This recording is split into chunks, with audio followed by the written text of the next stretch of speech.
that is related to the cooling load calculations. इसके अंदर हम क्या देखेंगे, सबसे पहले हमारा जो क्वेश्चन होगा कि what is the HVAC load, heating ventilation और एयर कंडीशनिंग में लोड किस टाइप का, हम किसको लोड को डिस्कस करते हैं। नेक्स्ट हमारे पास क्या है, कूलिंग लोड। लेट्स से हम एक बात करते हैं, एक रेफ्रिजरेशन के अंदर overall cooling load, total cooling load, कौन कौन से कंपोनेंट हैं जो कूलिंग लोड और हीटिंग लोड के अंदर कंट्रीब्यूट करते हैं। देन सोर्सेस क्या हैं इस कूलिंग लोड के। देन हम देखेंगे कि टाइप्स क्या होती हैं कूलिंग लोड की।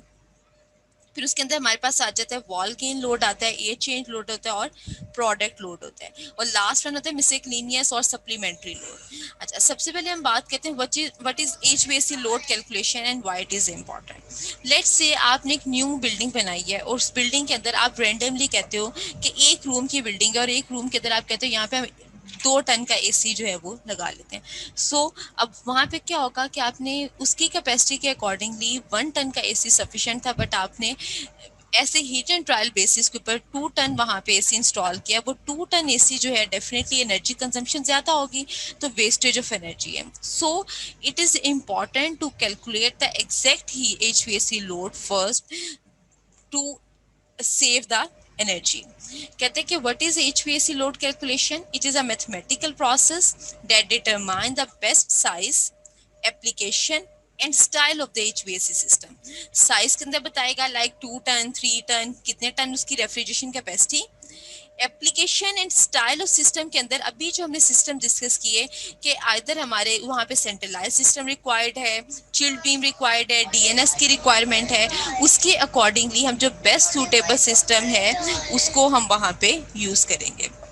अच्छा, अब लोड कैलकुलेशन करते हुए हमें कौन कौन सी चीज़ों को जो है वो कंसीडर करना पड़ता है। सबसे पहले जो हमारे पास आता है, we have to calculate the total square of footage. Like मैं एक रूम का लोड कैलकुलेट कर रही हूँ तो मुझे उस रूम का टोटल स्केयर एरिया रिक्वायर्ड होना चाहिए। अगर आप देखें, आप लोगों को जो असाइनमेंट दी है उसके अंदर भी सबसे पहला स्टेप जो डाटा आपके पास गिवन है वो हर रूम का एरिया गिवन है, तो आपने सबसे पहले उसका टोटल स्केयर जो है वो एरिया कैलकुलेट कर लेना है। सेकेंड स्टेप में क्या करते हैं, उस रूम के अंदर जितने विंडोज हैं, डोर्स हैं, एंट्री वेज हैं, लाइक हमारे पास आने जाने का रास्ता है, उन सबको हमने कैलकुलेट कर लेना है। लेट्स से मेरे पास इस रूम के अंदर जो है एक मेन डोर है, एक विंडो है, एक विंडो हमारे पास विंडो इस तरफ है, तो हमारे पास 2 विंडोज और एक डोर है। अब एक विंडो जो है हमने देखा कि एक विंडो जो है वो साउथ साइड को फेस कर रही है, एक विंडो जो है वो वेस्ट साइड को फेस कर रही है, डोर जो है मेरा वो मेरे पास साउथ वेस्ट साइड पे आ रहा है। तो हमने इन सब चीज़ों को कैलकुलेट कर लेना और उसके अकॉर्डिंगली वहाँ पे जहाँ जहाँ जिस जिसको फॉलो कर जिस जिस पाथ को वो फेस कर रहा है, साइड को फेस कर रहा है, उसको हमने मेंशन कर देना है। अच्छा, उसके बाद जो थर्ड स्टेप हमारे पास होता है, चेक द इंसुलेशंस। अब इंसुलेशंस में हमारे पास इसके अंदर क्या आ जाता है, जो वॉल्स बनी हुई हैं, फ्लोर है, या जो भी वहाँ पे विंडोज लगी हुई हैं, वो किस मटेरियल की बनी हुई हैं, उनकी थिकनेस कितनी है। मोस्ट कॉमनली हमारे पास जो हम बात करते हैं कि घर है, इसके अंदर ये जो दीवार है वो इतने इंच जो है 4 इंच की है, 6 की है, 8 की है, तो आपने वो देख लेना है कि अपनी उसकी कैलकुलेशन करते हुए कि वो कितनी थिकनेस है। आइदर उसके अंदर कोई इंसुलेटिंग मटेरियल यूज हुआ है जो हीट कंडक्टिंग है, वहाँ जो कि हीट को कंट्रोल कर रहा है, इन सब चीज़ों को हमने चेक कर लेना है। अच्छा, उसके बाद फोर्थ स्टेप में हमने क्या करना है, नंबर ऑफ फ्लोर्स कैलकुलेट कर लेने हैं। अब फ्लोर्स क्यों जरूरी है, लाइक ये मेरे पास फर्स्ट फ्लोर है, फर्स्ट फ्लोर, ये सेकंड फ्लोर आ गया। अब फर्स्ट और सेकंड फ्लोर के इन बिटवीन जो यहाँ पे ये जो आपके पास सरफेस आ रही है, ये जो फेस कर रही है सरफेस, अब इसके ऊपर कोई इंसुलेशन हुई हुई है या नहीं हुई, इस सरफेस की थिकनेस कितनी है, इस सरफेस से कोई हीट ट्रांसफर का पाथ है या नहीं है, इन सब चीज़ें जो है हमारे पास इसके अंदर आ जाएंगे। अच्छा, उसके बाद हमारे पास चेक द लैंडस्केप में हमारी बिल्डिंग किस किस साइड को फेस करे, जो मैंने अभी आपको बताया साउथ हमारे बेसिकली 4 साइड होती है, east, west, south, north and south. अब हमने ये बहुत ज़रूरी होता है कि हमने सन की डायरेक्शन को चेक करना होता है। अगर एक साइड हमारी एक विंडो है जो कि डायरेक्टली सन को फेस कर रही है, तो वहाँ पे हीटिंग लोड जो है वो ज़्यादा होगा, वहाँ पे कूलिंग की रिक्वायरमेंट डिफरेंट होगी। एक रूम है जहाँ पे सन की डायरेक्ट फेसिंग नहीं है, तो डेफिनेटली वहाँ पे कूलिंग की रिक्वायरमेंट डिफरेंट होगी। तो लैंडस्केप को चेक करना जरूरी है। लास्ट में हमने चेक करना है conditions of the dust work, कि हमारे पास वहाँ पे फिल्टर्स कहाँ कहाँ पे इंस्टॉल करने चाहिए एक्सेट्रा, हमारे पास ये सब चीज़ें जो इसके अंदर आ जाती हैं। So these are the basic component before calculating the load calculation. Points clear हैं सबको? Yes ma'am. बाकी क्लास हो रही है या जाग रही है? आ रही समझ मैम। अच्छा, उसके बाद हमारे पास वो कहते हैं कि load calculation, why is the load calculation critical. तो राइट साइज जो है वो बहुत इंपॉर्टेंट होता है। उसके बाद find the system that will use less energy.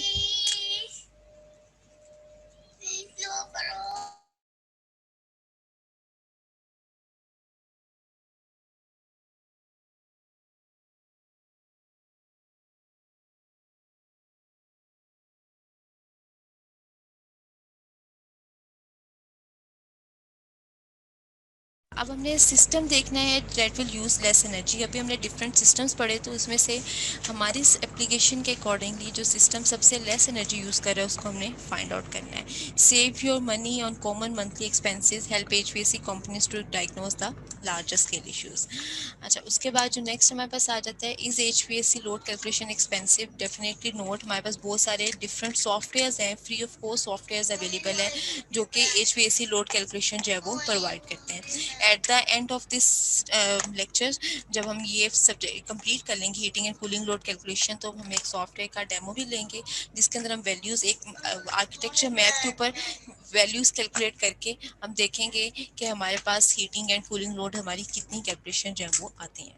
अच्छा, उसके बाद सबसे पहले अब क्वेश्चन आता है कि what is the heating and the cooling load. Cooling load क्या है? This is the amount of heat energy that would need to be removed from a space to maintain the temperature in an acceptable range. और heating load क्या होगा? That amount of energy that should be added to the space to maintain the temperature. Like अगर हम बात करें air conditioning की, तो आपके पास समर के अंदर अब आपने क्या करना है, अपने रूम से हॉट एयर को रिमूव करना है और कोल्ड एयर को एंटर करना है। तो जितनी एनर्जी हम रूम से उस हॉट एयर को रिमूव करें, जितना टेम्परेचर उसका रिड्यूस करें, this is basically the cooling load. और इसी तरह अगर विंटर में हम उसी को एज अ फर्नेस यूज करें, तो जितनी हीट ऐड करेंगे to maintain the room temperature, like outside temperature था -10 डिग्री सेल्सियस, तो इनसाइड टेम्परेचर आपको कितना मेंटेन करना है, 20 30 जितना भी। तो ये जो टेम्परेचर, जितनी दिस टेम्परेचर डिफरेंस जितना हमारे पास डेल्टा टी आएगा, this is the heating load. तो इस तरह कूलिंग लोड हमारे पास क्या आ जाता है, amount of heat that would be removed, और हीटिंग लोड क्या आ जाता है, amount of heat that would be added. So ये कहते हैं, हमारे पास एग्जांपल है, लाइट से जैसे आउटसाइड हमारे पास 5 डिग्री सेल्सियस है, इनसाइड हमने उसको 24 के ऊपर लेके आना है, so this is the heating load. इसके लिए जो डिवाइसेस यूज करते हैं उसमें हीट पंप्स होते हैं, हीटर्स हो सकते हैं, फर्नेसेस हो सकती हैं और बॉयलर्स हो सकते हैं। इसी तरह हमारे पास जब वार्म आउटसाइड 40 है, इनसाइड हमने रूम टेम्परेचर 24 सेट करना है, this is the cooling process. अब यहाँ पे हमारे पास इसको हमारे जो डिवाइस यूज करते हैं, डिफरेंट टाइप के एयर कंडीशनिंग सिस्टम जो है उसको यूज कर सकते हैं। अच्छा, अब हमारे पास आता है cooling load on the refrigerating equipment seldom result from one single source of the heat. Rather, it is the summation of heat which usually evolve from the several sources. अब ऐसा नहीं है कि हमारे पास जब हम कूलिंग लोड कैल AC को भी एज अ हीटर यूज कर सकते हैं। क्या कह रहे हो? एसी को भी एज अ हीटर यूज बिल्कुल, कर ये सकते हैं। अब हमारे पास वही सिस्टम है जिसमें हम उसको समर में एज अ एयर कंडीशनर और विंटर में उसको एज अ हीटर यूज करते हैं। बेसिकली वहाँ पे डिफरेंट वेल्व्स लगे होते हैं, उन वेल्व्स की डायरेक्शन जब हम चेंज करते हैं तो वो as a heater and cooler जो उनको हम यूज कर सकते हैं। अच्छा, अब कूलिंग लोड कहते हैं कि हमारे पास लेट से अगर हम रेफ्रिजरेशन के अंदर भी कूलिंग लोड की बात करें या एयर कंडीशनिंग के अंदर कूलिंग लोड की बात करें, तो एक सिंगल सोर्स नहीं है हीट का जहाँ से हीट प्रोड्यूस हो रही है। आपने अब वो सिंगल सोर्स से हमारे जस्ट ये नहीं है कि हमने अपना खाना जो फूड रखा है रूम के अंदर, this is the only source of the heat, sorry in the refrigerator. इसी तरह अगर हम रूम की बात करें, तो रूम के अंदर सिर्फ ऑक्यूपेंट्स ही नहीं है जो लोग वहाँ पे प्रेजेंट हैं, सिर्फ वही हीट का सोर्स नहीं है। रूम के अंदर लाइट्स लगी हुई हैं, that is also contributing in the heating. Room के अंदर जो इक्विपमेंट है, लाइक टीवी है, फ्रिज है, या आपकी किचन में माइक्रोवेव है, या जो भी हम कुकिंग करते हुए जो हीट प्रोड्यूस हो रही है। इसी तरह अगर विंडो है और वो विंडो डायरेक्ट सन को फेस कर रही है, it is the radiation is also the source of heating. इसी तरह heat that brought in by the warm outside air, अगर हमारे पास बाय मिस्टेकनली विंडो ओपन रह गई है तो मैक्सिमम हॉट एयर अंदर आती जाएगी, this is called the infiltration. इसे हम क्या कहते हैं? इनफिल्ट्रेशन। अगर इनफिल्ट्रेशन वहां पे हो गई है, this is the also the source of heating. इसी तरह लोग जो आ जा रहे हैं वहां पे, this is also the source of heating. तो ये सब चीजें जब मिलके वहां पे कंट्रीब्यूट करती हैं हीट को, टेम्परेचर को राइज करने में। तो इन सब चीजों से जब हम हीट को रिमूव करते हैं तो तब हमारे पास जो रूम का टेम्परेचर, एक final temperature, each and every component of the room is at the same temperature, तो वो हमारे पास क्या आ जाता है? Basically this is the cooling load calculation. Clear है ये पॉइंट?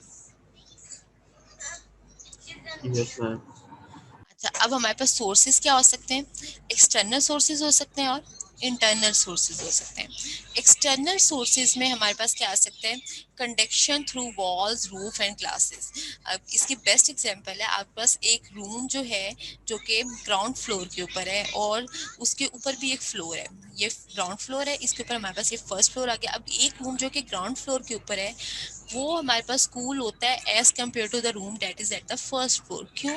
क्योंकि वो ग्राउंड फ्लोर वाला रूम जो है वो चारों तरफ से, टॉप बॉटम लेफ्ट राइट, चारों तरफ से हमने उसको सील कर दिया है, वहां पे हीट का कोई सोर्स नहीं है। अब जो रूम फर्स्ट फ्लोर के ऊपर है हमारे पास, उसको वो इसकी जो ये वाली वॉल है, सरफेस है, वो हीट फेस कर रही है फ्रॉम द टॉप। क्योंकि उसके ऊपर वहां पे बिल्कुल एम्प्टी है, सन की डायरेक्टली हीट लाइट यहाँ पे फेस कर रहा है। इसी तरह सोलर रेडिएशन जो है, अगर तो उसमें वहां पे कोई विंडो है तो वो डायरेक्टली उसकी वजह से भी फेस कर रही है। सेकेंडली हमारे पास जो आती है that is the infiltration. Infiltration क्या होती है? The amount of air that is accidentally enter into the air. Leakage की वजह से जो रूम के अंदर एयर आ रही होती है, this is called the infiltration. इसी तरह वेंटिलेशन के लिए जो विंडोज हैं उनको जब हम ओपन करते हैं तो उसकी वजह से जो हॉट एयर आती है, दीज और all contribute as the external source of the heating. Internal source में क्या आ जाते हैं? ह्यूमन बॉडी है, लाइट्स हैं, अप्लायंसेस हैं, इक्विपमेंट है, product brought in, electronic devices, computer. दो तरह का हीटिंग लोड होता है, हीटिंग एंड कूलिंग लोड होता है। सेंसिबल होता है और सेकंड वन क्या होता है? लेटेंट होता है। रूम के अंदर जो चेंज इन टेम्परेचर की वजह से हमारे पास हम लोड कैलकुलेट करते हैं, this is called sensible heat load. और अगर वहां पे मॉइस्चर कंटेंट, ह्यूमिडिटी की वजह से जो चेंज इन लोड आता है, this is called the latent heat load. Sensible heat load जो है, दिस इज वो किसकी वजह से हो सकता है? अब वहां पे जो भी सोलर रेडिएशंस हैं, लाइट्स हैं, मोटर्स हैं, ऑक्यूपेंट्स हैं, वो सारे के सारे किस में कंट्रीब्यूट करेंगे? सेंसिबल हीट लोड में कंट्रीब्यूट करेंगे।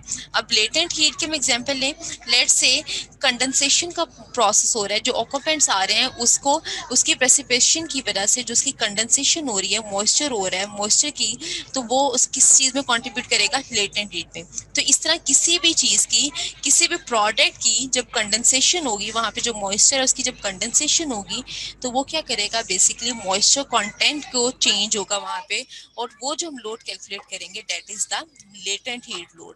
हमारा ज्यादा कंसर्न किसके साथ होता है? सेंसिबल हीट लोड के साथ। और इस सब्जेक्ट में भी हम जो मोस्टली कैलकुलेट करेंगे that is the sensible heat load. ये पॉइंट क्लियर है कि सेंसिबल एंड लेटेंट हीट किस किस वजह से हो सकता है? Yes ma'am. मैम ये दोबारा हाँ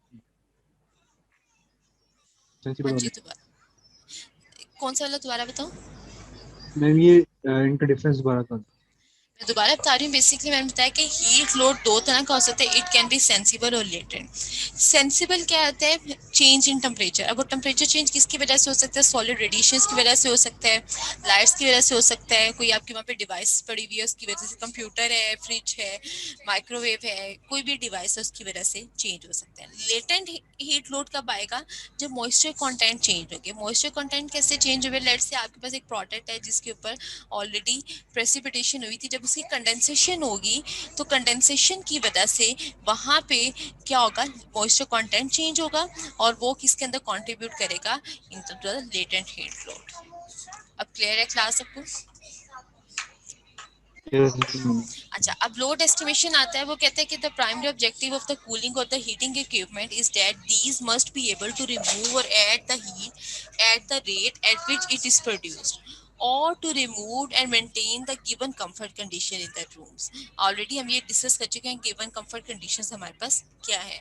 तो लोड एस्टिमेशन हमने जितनी हीट सिस्टम के अंदर ऐड हो रही है अगर उसी रेट के ऊपर हम सिस्टम से हीट को रिमूव करेंगे तो that will be the air conditioning. Hence, the capacity of the equipment must be estimated at a value which wisely accounts for the physical and economical comfort of the owner. It is only the exact and detailed estimation of end heating and cooling load which helps in the decision. अच्छा, अब सबसे पहले उसके अंदर हमने क्या calculate करना है, इक्विपमेंट का रनिंग टाइम कैलकुलेट करना है.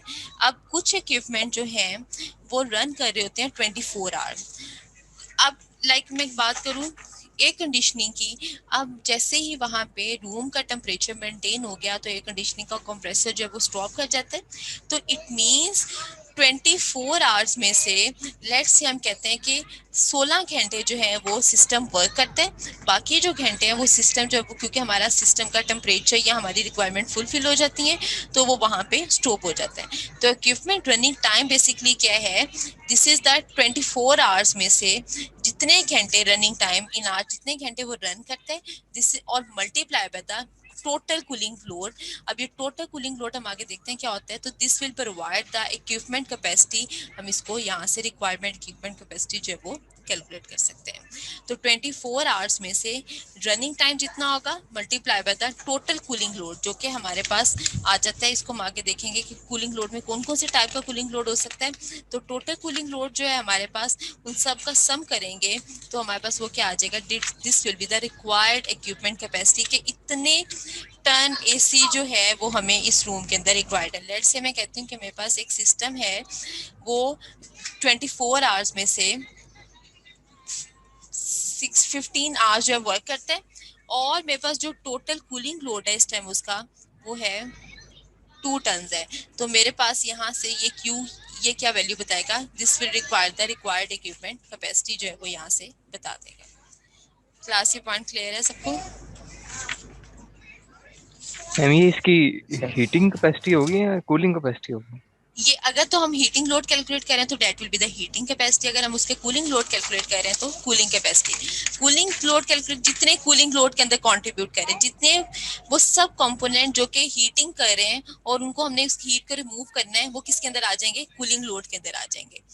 वो सब कंपोनेंट जो कि सिस्टम को कूल कर रहे हैं उसको हमने वहां पे टेम्परेचर ऐड करके हीट अप करना है वो किसके अंदर आ जाएंगे, हीट लोड के अंदर आ जाएंगे. Alright ma'am. क्लियर है ये पॉइंट?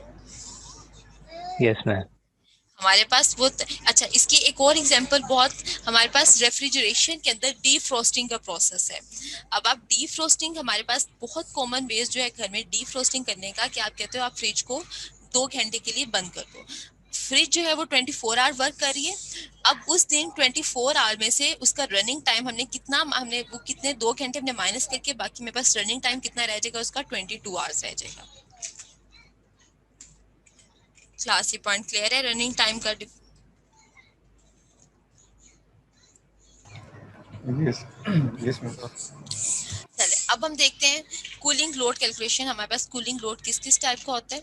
हमारे पास बेसिकली लोड को डिवाइड करते हैं 4 डिफरेंट में. वॉल गेन लोड होता है, एयर चेंज लोड होता है, प्रोडक्ट लोड होता है, मिसलेनियल या फिर उसको हम क्या कहते हैं सप्लीमेंट्री लोड भी उसको हम कहते हैं. सबसे पहले हम बात करते हैं वॉल गेन लोड की. अच्छा अब वॉल गेन लोड क्या होता है, this is basically the leakage.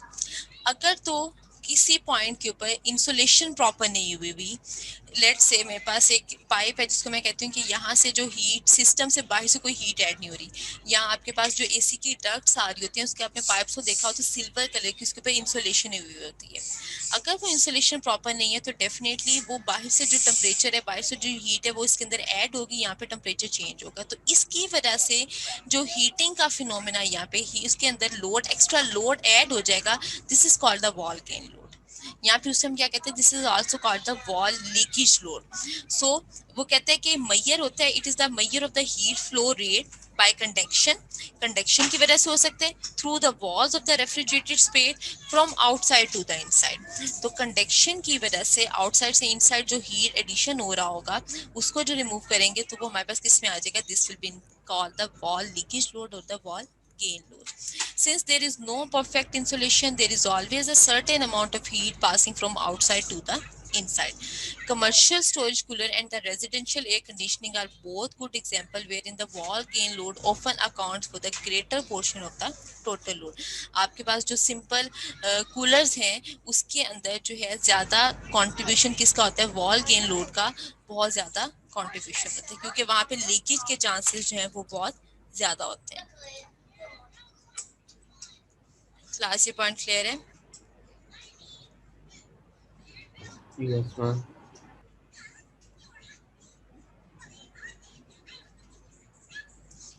Second type का जो लोड आता है this is the air change load. अब एयर चेंज लोड क्या है, लेट्स से आपके पास रेफ्रिजरेशन के अंदर एक टेम्परेचर आपने मेंटेन किया हुआ था -4 डिग्री सेल्सियस। जैसे ही आप डोर ओपन करोगे बाहर का टेम्परेचर है 40 degree Celsius. Due to this temperature difference बाहर से जो हॉट एयर है वो कहाँ चली जाएगी, इनसाइड चली जाएगी। तो इसकी वजह से अब इस जो हॉट एयर अंदर गई है इसको जो कैलकुलेट करेंगे वो जो टाइप का लोड होगा this is called the air change load.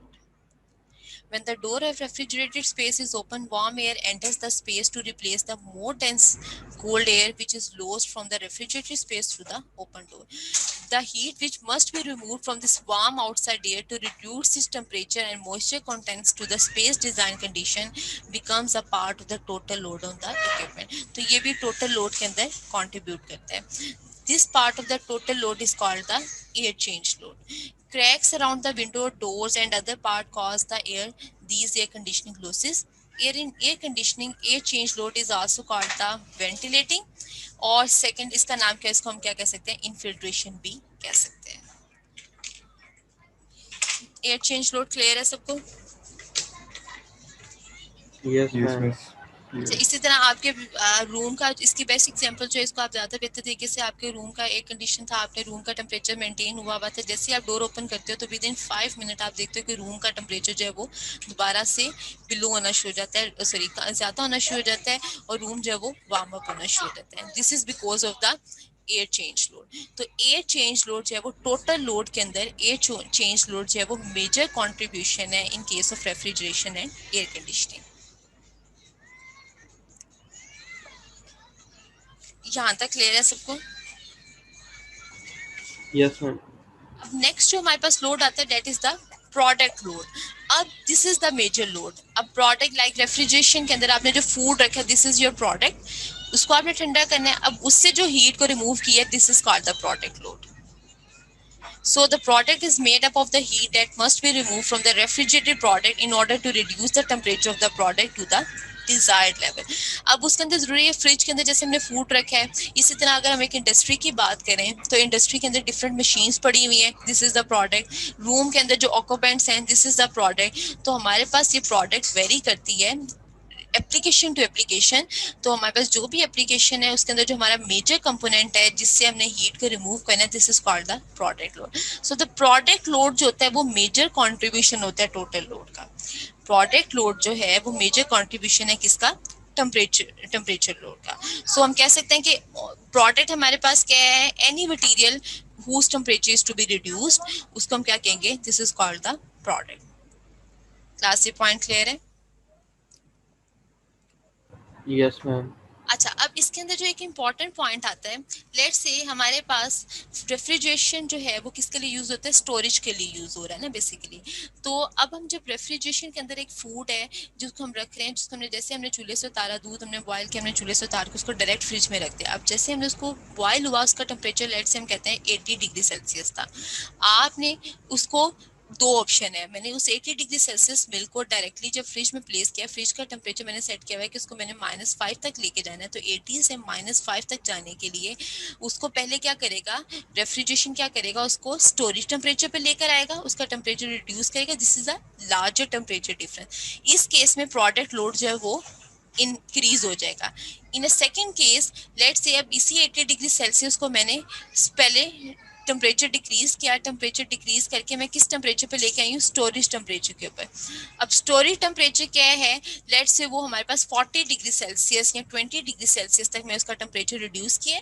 अब 20 डिग्री सेल्सियस अब मैंने प्रोडक्ट उठा के जब मैंने -5 तक लेके गई हूँ तो इस केस में उसका प्रोडक्ट लोड जो है वो कम होगा एज कम्पेयर जब मैंने 80 से डायरेक्ट उसको कहाँ पे लेके गई हूँ -5 के ऊपर लेके गई हूँ। सो जो अमाउंट ऑफ हीट होती है टू रिमूव ब्रिंग, वो किस में आती है, अब ये किस में आ जाएगी, it also comes under the heading of the product load. Point clear है क्लास, ये पॉइंट क्लियर है? इसे रिपीट कर देंगे। मैं दोबारा रिपीट कर रही हूँ। सो इफ द टेम्परेचर, हमारे पास दो कंडीशन हो सकती हैं कि मैंने अभी बताया कि मेरे पास एक प्रोडक्ट है जिसका टेम्परेचर 80 डिग्री सेल्सियस है। अब ये 80 डिग्री सेल्सियस उसका बॉइलिंग टेम्परेचर था। मैंने इस बॉइलिंग टेम्परेचर से इसको उठा के कहाँ पे रख दिया, इस रेफ्रिजरेटेड स्पेस के अंदर रख दिया है। अब ये रेफ्रिजरेटेड स्पेस क्या करेगा, पहले इसको कूल डाउन करेगा, इसमें से एक्स्ट्रा हीट को रिमूव करेगा। 80 से -5 तक आने के लिए जो हमारे पास लोड आ रहा है उसको उसको जो मतलब उसको हीट वहां से रिमूव कर रहा है, वो किसके अंदर आ जाएगा, that is also the part of the product load. Second case के अंदर क्या था कि जो मैंने फूड बॉयल किया था, जो भी मेरे पास फूड स्टफ था उसको बॉयल किया था 80 से, मैंने उसको पहले क्या किया, रूम टेम्परेचर के ऊपर लेके आई हूँ। रूम टेम्परेचर से लाने के बाद हमने उसको फ्रिज में रखा है। अब लेट से वो रूम टेम्परेचर 40 से लेके 20 की रेंज में था। अब इस केस में जो मेरे पास प्रोडक्ट लोड होगा वो कम होगा, लेकिन तो हम कह सकते हैं कि if the temperature is below the storage temperature, so the amount of heat remove to bring it to the storage temperature also the part of the product load. तो जो अमाउंट ऑफ हीट उसको storage, refrigeration क्यों use होता है, किसी चीज को store करने के लिए ना, कि हमने ये फूड रखा है, इस फूड को वो मैक्सिमम टाइम के लिए प्रिजर्व कर सके। तो वो प्रिजर्वेशन टेम्परेचर से पहले जो उसने उसकी हीट रिमूव की है वो भी किसके अंदर आएगी, it also comes under the heading of the product load. और इस केस में ये जो प्रोडक्ट लोड होगा ये क्या होगा, this is the positive product load, this is the positive product load. मैं एक और एग्जांपल देती हूँ। लेट्स से अब आपने आइसक्रीम आपने परचेज की, आइसक्रीम जो थी जब वो आइसक्रीम मैन्युफैक्चर की है, अब वो फ्रिज के अंदर किस टेम्परेचर के ऊपर एंटर हो रही है, वो ऑलरेडी उसका टेम्परेचर लो है। लेट्स से उसका टेम्परेचर है -12 डिग्री सेल्सियस, आपने फ्रिज का टेम्परेचर सेट किया हुआ है -5 डिग्री सेल्सियस। अब -12 डिग्री, अब ये जो -12 के ऊपर है आइसक्रीम जो है वो ऑलरेडी कम टेम्परेचर के ऊपर है। अब ये क्या करेगा, जब ये फ्रिज के अंदर जाएगा तो ये फ्रिज की जो हीट है यहाँ से कुछ एक्स्ट्रा हीट को एब्जॉर्ब कर लेगा, क्योंकि इसके अंदर कैपेसिटी है एक्स्ट्रा हीट को एब्जॉर्ब करने के लिए। इस तरह का जो लोड है उसको हम क्या कहते हैं, this is called the negative product load. ये हमारे पास क्या आ जाता है, this is called the negative product load. ये पॉइंट क्लियर है सबको? Yes, ma'am. यस हमारे पास पॉजिटिव प्रोडक्ट लोड भी हो सकता है और नेगेटिव प्रोडक्ट लोड भी हो सकता है, बट मोस्टली हम नेगेटिव प्रोडक्ट लोड कैलकुलेट नहीं करते, हम हमेशा पॉजिटिव प्रोडक्ट लोड जो है उन्हीं को कैलकुलेट करते हैं। सो वी कैन से जो प्रोडक्ट लोड है is a part of the cooling load until the temperature is reduced to the storage temperature. Once the storage temperature is achieved, the product load is no longer the part of the total cooling load. जब हमारे पास storage temperature late से food का temperature -5 तक हमारे पास आ गया, -5 के बाद हमारे पास हम उसके अंदर कोई चेंज नहीं आ रहा, तो वो टोटल लोड के अंदर कोई कंट्रीब्यूट नहीं करेगा।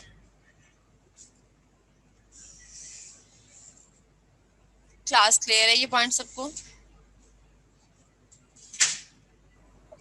Yes, Yes, ma'am. clear. Yes, ma'am. Yes, ma'am. ठीक है।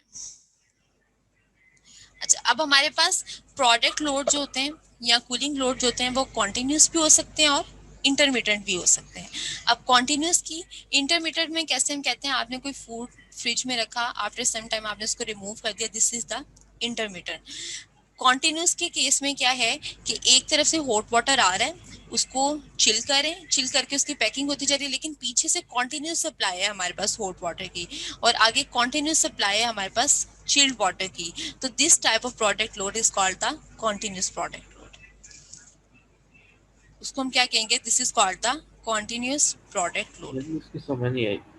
मैं दोबारा बता रही हूँ कि हमारे पास अभी हमारे पास क्या है, लेट से पीछे से हमने एक पाइपलाइन लगी हुई है, इसके अंदर कॉन्टिन्यूसली यहाँ से हम चिल्ड वाटर ऐड करें, कोई भी चिल हमारे पास बेवरेजेस है, सॉरी हॉट बेवरेजेस हैं। अब यहाँ से ये आगे चिलर लगा हुआ है, चिलर उनको क्या करते हैं, चिल करते हैं और साथ साथ पैकिंग करता जा रहा है, पीछे से कॉन्टिन्यूसली आ रहा है और आगे से कॉन्टिन्यूसली हॉट एंटर हो रहा है, चिल कॉन्टिन्यूसली एग्जिट हो रहा है।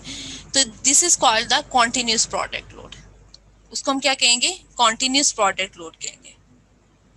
मैम इसकी एग्जांपल जैसे कि मैंने आइसक्रीम अभी कंपनी है, आइसक्रीम कंपनी है या उसमें मैम जो वो मिल्क आइसक्रीम, मैन्युफैक्चरिंग कंपनीज हैं, यस ठीक है, उसमें क्या हो रहा होता है, दूध को पहले बॉईल करते हैं एक सर्टेन टेम्परेचर के ऊपर, देन उसको एक सर्टेन कूलिंग टेम्परेचर के ऊपर लेके आते हैं और उसकी पैकिंग हो रही होती है। This is the example of the continuous cooling load. Okay ma'am. Class clear है ये पॉइंट सबको? Yes, ma'am. Yes, ma'am. अच्छा, उसके बाद हमारे पास आ जाते हैं मिसलेनियस और सप्लीमेंट्री लोड।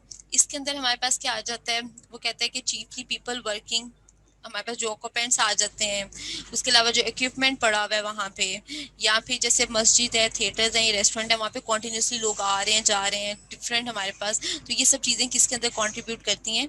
सप्लीमेंट्री लोड के अंदर कंट्रीब्यूट करती हैं। So these are all the type of the cooling load. अब हम स्टेप बाय स्टेप हम क्या करते हैं, सबकी वन बाय वन कैलकुलेट करते हैं। हम जैसे हमारे पास सबसे पहले हम क्या करेंगे, वॉल गेन लोड कैलकुलेट करेंगे, फिर हम उसका एयर चेंज लोड कैलकुलेट करते हैं, प्रोडक्ट लोड कैलकुलेट करते हैं, फिर सप्लीमेंट्री लोड कैलकुलेट करते हैं। और इन सब लोड को जब हम टोटल सम अप करते हैं, जो हमारे पास टोटल आता है, this is called the total cooling load. और उस टोटल कूलिंग लोड को जब हम यहाँ पे यूज करेंगे तो वो हमें टोटली क्या प्रोवाइड करेगा, इक्विपमेंट की कैपेसिटी प्रोवाइड करेगा कि इतने टन इक्विपमेंट जो है इस रूम के लिए आप जो है वो यूज कर सकते हैं। क्लास क्लियर है यहाँ तक सबको? Yes, ma'am. ठीक है। अच्छा, नेक्स्ट टाइम आप लोगों के पास जो चैप्टर में आप लोगों के साथ शेयर करती हूँ, चैप्टर नंबर 10। चैप्टर नंबर 10 के अंदर कुछ टेबल्स हैं, या तो आप लोग कॉपी करवा के अपने पास रख लीजिएगा, क्योंकि उन टेबल्स से अपने वैल्यूज को रीड करके जो है वो यहाँ पे लोड की कैलकुलेशन करनी है। अदरवाइज आप अपने सामने वो फाइल्स को ओपन करके रखिएगा, फिर उन टेबल्स को रीड करना बताऊंगी, उन टेबल से रीड करते हुए हम डिफरेंट वैल्यूज को जो है वो कैलकुलेट करेंगे। तो मैम ये नेक्स्ट टाइम सारे पैरामीटर्स यूज होंगे मैम, ये ये कूलिंग सारे लोड पैरामीटर, कैलकुलेशन? बिल्कुल, हमने ये चारों टाइप का, ये जो 4 टाइप हमने लोड कैलकुलेट किया, अब हम इन 4 टाइप के लोड को सेपरेट कैलकुलेट करेंगे one by one. Alright ma'am. ठीक है, जैसे हमारे पास अब हम कैलकुलेट कर रहे हैं वॉल गेन लोड कैलकुलेट कर रहे हैं, तो वॉल गेन लोड में हम सबसे पहले देखेंगे हमारी वॉल जो है किस मटेरियल की बनी हुई है, उनकी थिकनेस कितनी है।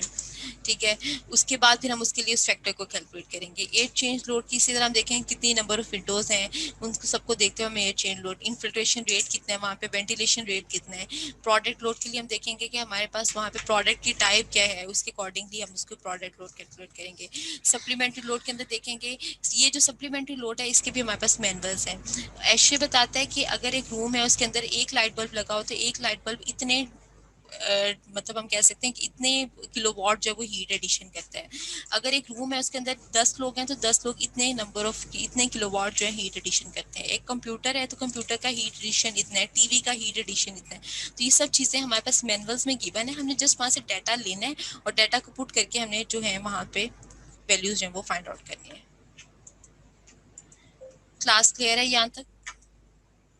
Yes, ma'am. चलिए, ये दिस इज चैप्टर शेयर कर दीजिएगा। हाँ, ये चैप्टर नंबर 10 है, रोइजो डॉसेट। मिस को टेबल्स वाला जो आपके क्या कह रहे हैं? चैप्टर्स मैंने शेयर किए हुए ऑलरेडी गूगल ड्राइव में, उसमें से चैप्टर नंबर 10 आप लोगों ने देखना है। ये मैम उस स्लाइड्स में चैप्टर में शेयर कर दूंगी। टेबल्स हैं?